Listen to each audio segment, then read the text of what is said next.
Kia ora koutou. Welcome to this session. We're going to be talking a little about heart failure and in particular about one of the more life-threatening symptoms that's associated with left-sided heart failure, and that's the presence of acute cardiogenic pulmonary edema.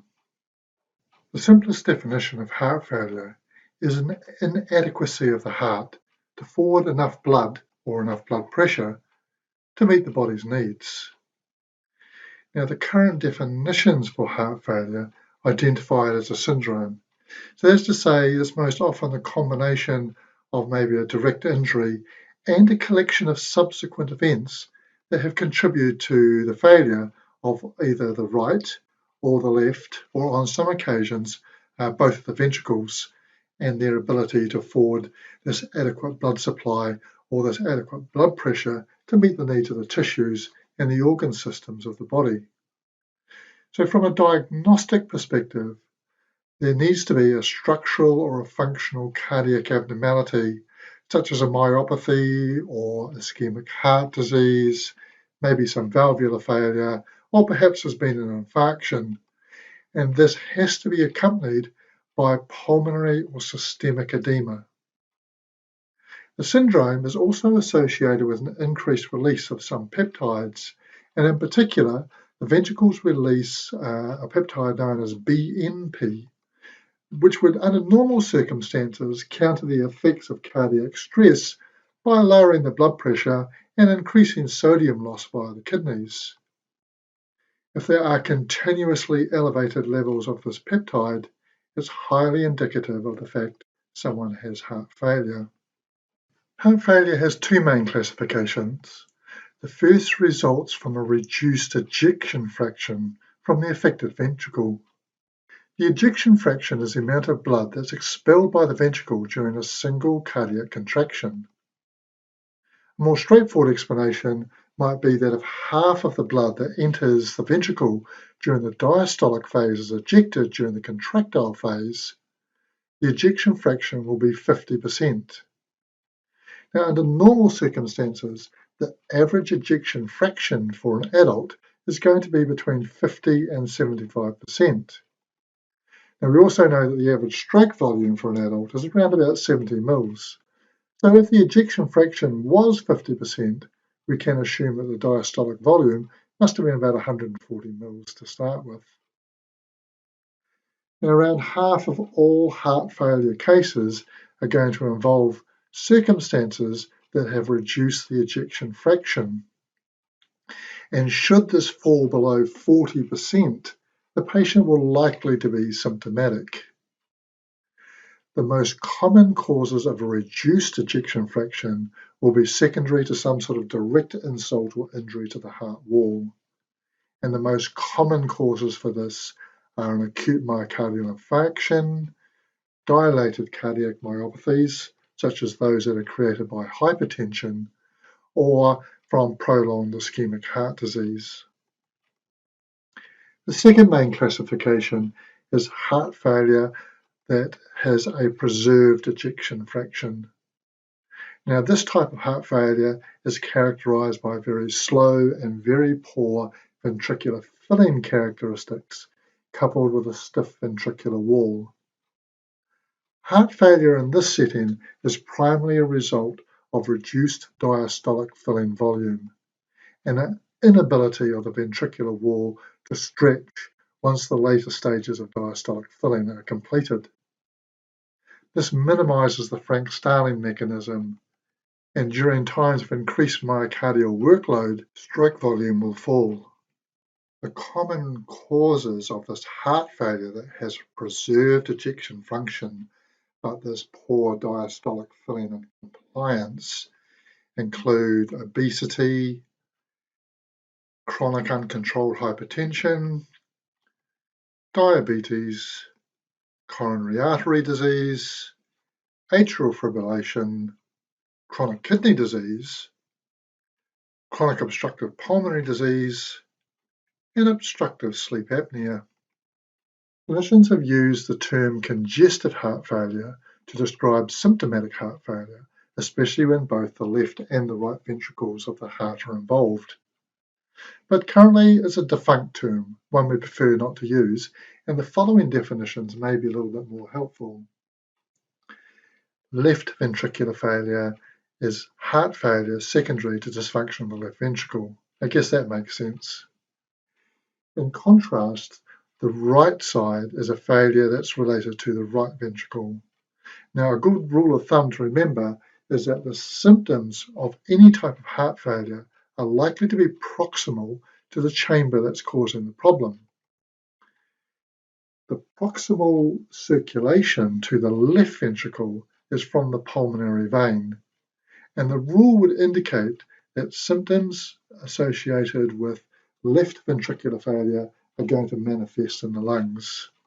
Now, we're going to discuss this in greater depth in a few moments, but the acute symptom is acute cardiogenic pulmonary edema that increases both the work of breathing and reduces the capacity for oxygen transfer from the alveoli to the pulmonary capillaries. On the other hand, the proximal circulation to the right ventricle is from the systemic circulation via the vena cava. So this means that conditions that cause right-sided failure are going to manifest systemic signs such as peripheral edema or perhaps raised jugular venous pressures. In keeping with the illness script template, let's look at the demographics and the risk factors associated with heart failure. So in Aotearoa, New Zealand, the risk factors tend to be very closely linked with demonstrable disparities in health outcome. Now, epidemiological data for acute cardiogenic pulmonary edema isn't readily available, but the presence of ACPO is inextricably linked to heart failure and arguably is the leading cause of acute cardiogenic pulmonary edema. So when we discuss those who get acute cardiogenic pulmonary edema, we're looking at those with existing heart failure as having the established risk. So the glossary that we just looked at establishes the leading causes for both subdivisions of heart failure.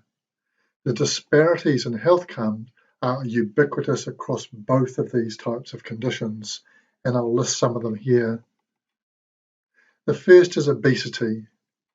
Obesity affects 71.3% of Pacific and 50.8% of Maori adults, compared with 32% of Pākehā and 18.5% of Asian adults. Socioeconomic status also plays a role in the incidence of obesity, with the most deprived socioeconomic circumstances being 1.5 times more likely to result in obesity.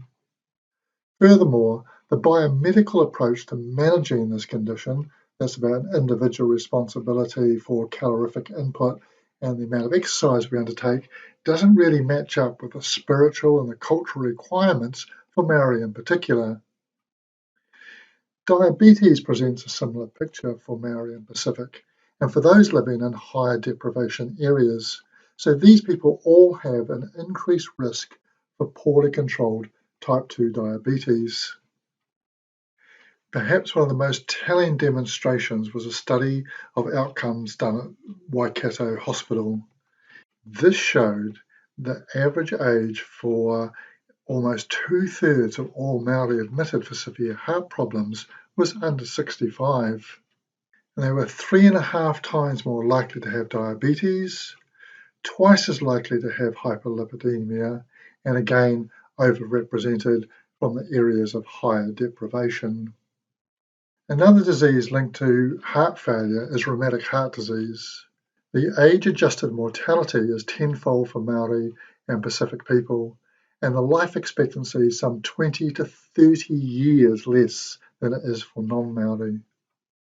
Again, socioeconomic status plays a significant role with overrepresentation of disease incidence in Titai Tokerau and in the setting of poor housing throughout the country. For Maori, the rate of heart failure itself is 3 times higher than for those of European descent. Maori are 4 times more likely to be hospitalised, and perhaps most distressingly, mortality from heart failure in Maori is more pronounced in the 45 to 65-year-old group. Comparing Maori and non-Maori populations, the heart failure for Maori occurs 10 to 15 years earlier in life. The disparities are also reflected in the average ages for hospital admission. The average age of people who are Pākehā is 78, but for Maori, a mere 62 years old.